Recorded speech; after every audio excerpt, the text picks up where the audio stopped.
Hey, what's up, guys? Welcome back to my YouTube channel. So far we have seen how to write APIs. We have written one or two APIs where we are fetching all the questions from our questions library, or you can say from our question list. And another one is we are getting the desired question which we want. So if we see here, we have this router which is calling this slash question, and we can test it. Like if we go to this URL slash question, then we can test it, or we can test it by appending it with /1.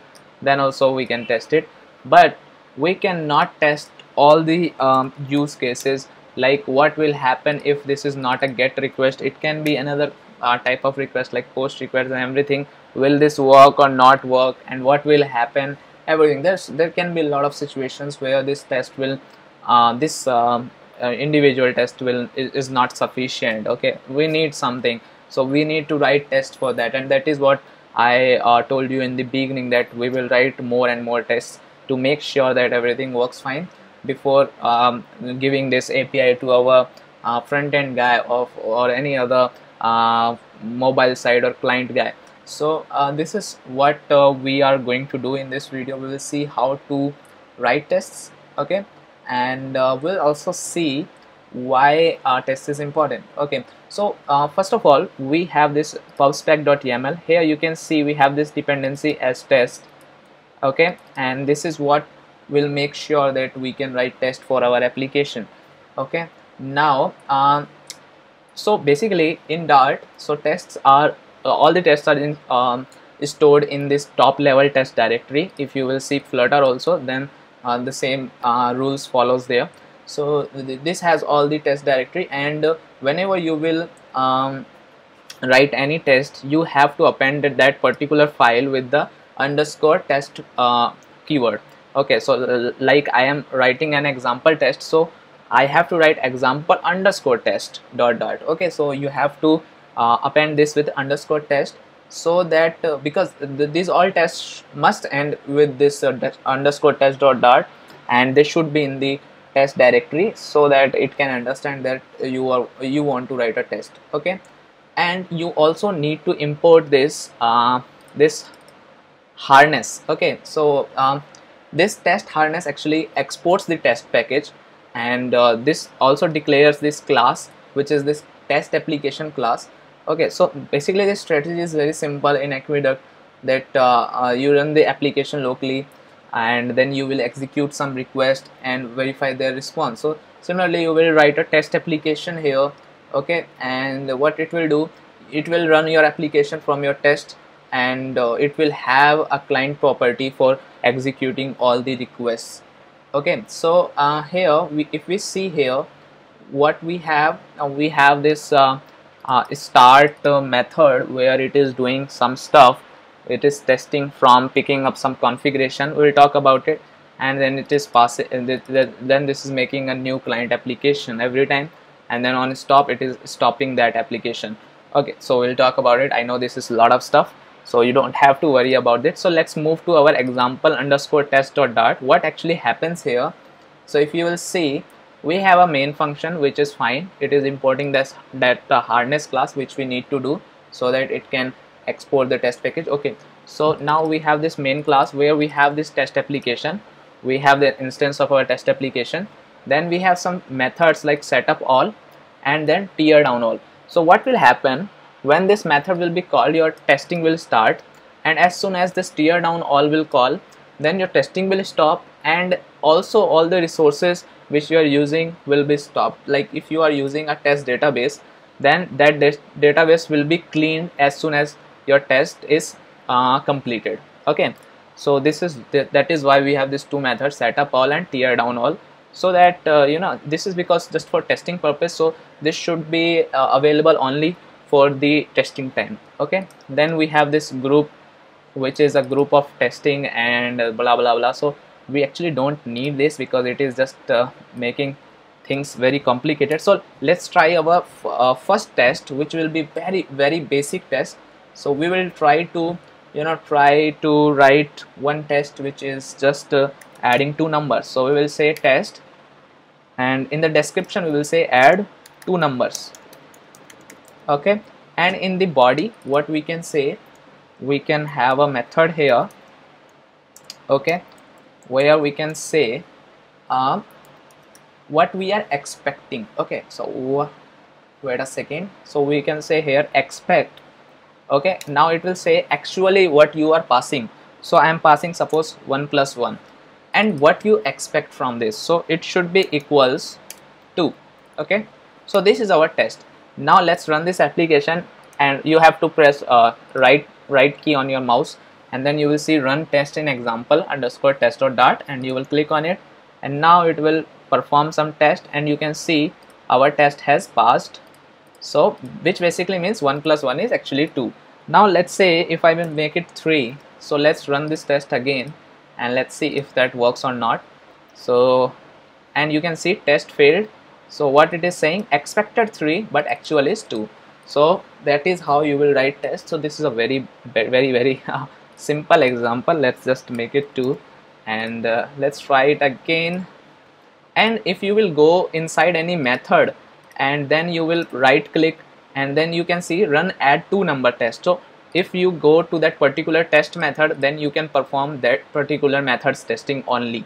But if you will go to this main level, this main method particular, you will move your cursor to this main method, then you can run all the tests. But if you are inside any of the tests, then you can run that particular tests, like I am running this way. Okay, so all tests passed. So this is how you will write a very basic test. Now what we will do, we will write our test for our API which we have made. So what I am going to do, in our test directory, I'll make a new Dart class and Dart file, and we will call it question underscore controller, which was the name of our controller. Now we will append it with underscore test dot dart, because we want to tell the compiler that this is our test class. Okay, now similarly here we will have all those things which actually we want to test. Okay, so what we will have, we will have a void main method, then we will have all the test application and everything. So what we will do, we will go to this example test, and let's just copy this code, like only this much, and we'll paste it here. Now we also need to import that harness, okay, because without that this won't work.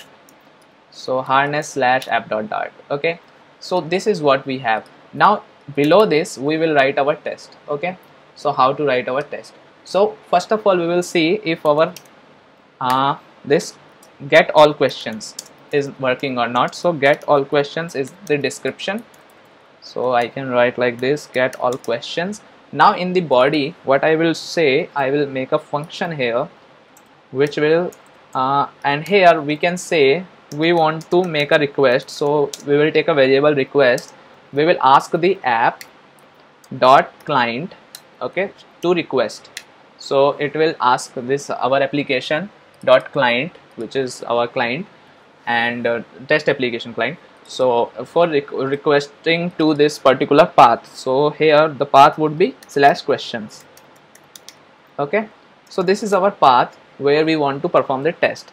And now we have this method here, expect response, where we will pass the request and we'll check the response. So here the response could be, like we can say await, and for that we need to make this method asynchronous. Okay, now we can say await request dot get, because we are making a get request. Okay, so this will give us a response. And now what we are expecting as a status code, we are expecting a 200. Okay, so if you remember, if we go our question go to our question controller, we have this get question where we are getting this response dot okay as in the form of questions. Okay, so this okay means 200 status code. So if we go to our test, what we are doing, we are making the same request, but this time not with the browser or any postman or anything like that. We are asking our this test client to make a request to this particular URL, and then we are expecting that this will return us this 200. Okay, so now let's run this test. So let's click on it and it will perform, and that's it. So the test has been passed and it is working fine. So this means that our test was successful. And right, so this is what. So apart from that, you have given the status code, you can also check for body. Okay, let's say these are optional. Okay, you can check for headers, you can check for body, what body we are getting. So let's say if you want to check that all of these questions, if we again take a look at our question, 1 second. Okay, so all of our questions are ending with this question mark. Okay, apart from that last one.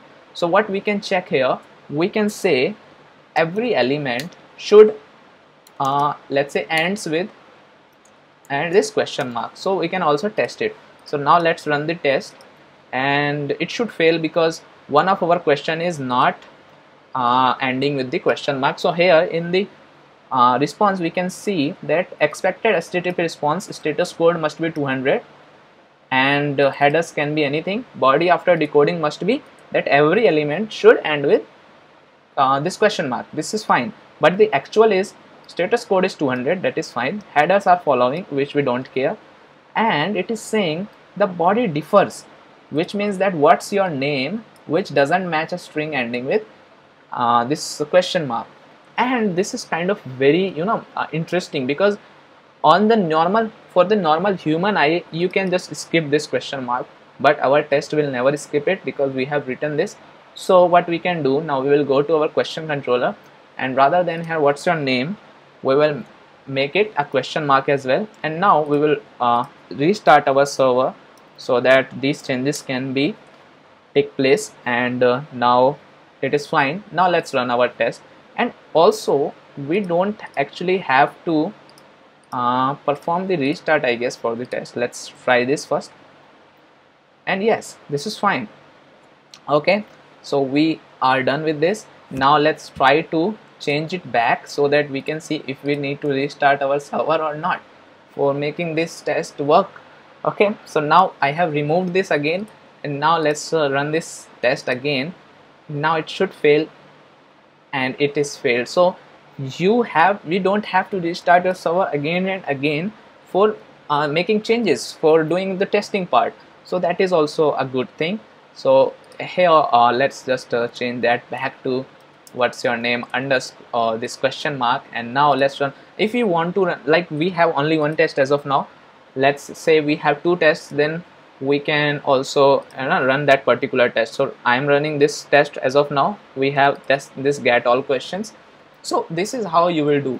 Okay, now let's do one more thing. Let's write one more test. Okay, so that it can be very easy for you to understand. Okay, you don't have to think about it in future that why this guy only performed one test and we don't know how to write many tests apart from this. So what we'll do, this test should let's say it should return only the first element, okay, or the particular index element, the second API which we have made, or second method which we have made. Okay, so what we will do, we will say return single question test. Okay, you can change whatever you want to give the description. It's totally your choice. And again we will do all the same things. We will make it an asynchronous, and here we can expect some response. Okay, so let's say we want to check whether if let's say let's first make a request here, app.client.request.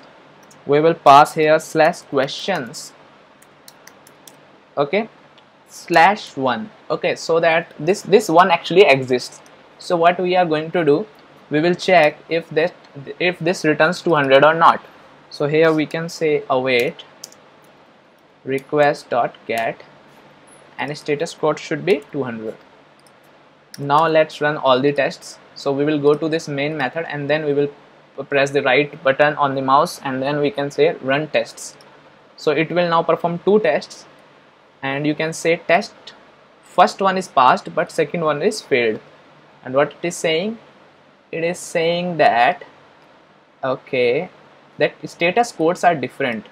Expected 200 but actually is 404. So basically what happened when we made, so this is the problem, that when we did this slash question slash 1 dot cat, then it didn't respond us with this 200, so the actual one was 400. So let's see from here what happens actually. So we will write slash 1 and it is returning here what's up, but why it is failing here? So there should be some problem with this. Okay, so because we have missed slash this as up after this question, so let's append this as. So that is how you will make sure that you are writing a better test. So now let's run this test again, and here on the window you can see all tests are passed and we have performed 2 tests. Now let's say if I want to perform just the second one, then I will go here, put our cursor inside this method, and then we can say run return single question test, and now you can see it just performed only 1 test, which is it, and it is passed. Now let's make another test after this, which will check if someone is putting some other random number like 100. We know that this should not give it a 200. Okay, so it should give it just 404. Now let's run all the tests, and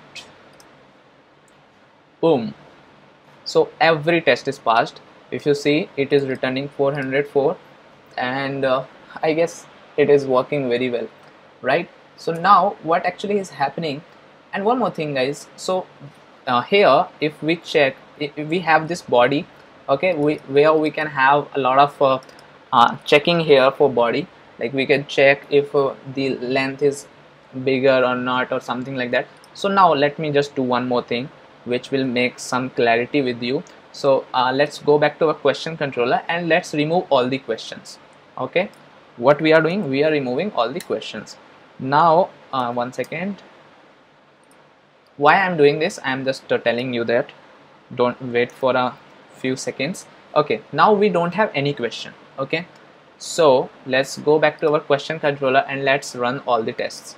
Okay, so this is how we will run, and you will see 2 tests are passed, first and the third one, but second one is failed because there is no any question available at /1. Okay, so 1 will not return anything. That is fine, this should fail.